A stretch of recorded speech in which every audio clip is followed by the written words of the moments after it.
আচ্ছা, ফিজিওথেরাপির ক্ষেত্রে অনেকেরই প্রশ্ন থাকে হোম ভিজিটের ব্যাপারে অথবা হোম ভিজিটের একটা চাহিদাও মানুষের মধ্যে রয়েছে।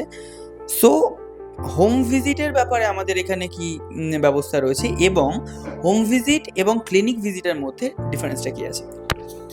হোম ভিজিটের ক্ষেত্রে যে ব্যাপারটা দেখা যায় যে যেসব বয়স্ক মানুষরা রয়েছে বা যেসব মানুষদের দেখা যায় যে স্ট্রোকের পরে অনেক ধরনের লিমিটেশনস থাকে, সেই ক্ষেত্রে হোম ভিজিটের প্রয়োজনীয়তা রয়েছে।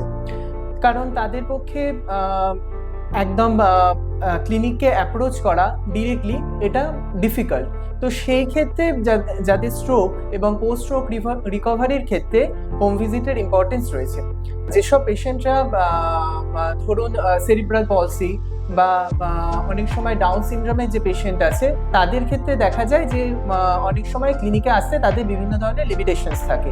তো সেই ক্ষেত্রে আমাদের হোম ভিজিটের প্রয়োজনীয়তা রয়েছে। এবার হোম ভিজিটে কিছু লিমিটেশনসও রয়েছে, যে লিমিটেশনসগুলো হচ্ছে অ্যাসেসমেন্ট প্রপারলি করা এবং তার সঙ্গে যেসব ফিজিওথেরাপিউটিক মডালিটিসগুলোর প্রয়োজনীয়তা আছে সেগুলোতেও কিছু লিমিটেশনস থাকে, সেগুলো প্রপারলি হয়তো অ্যাভেল করা যায় না হোম ভিজিটের ক্ষেত্রে।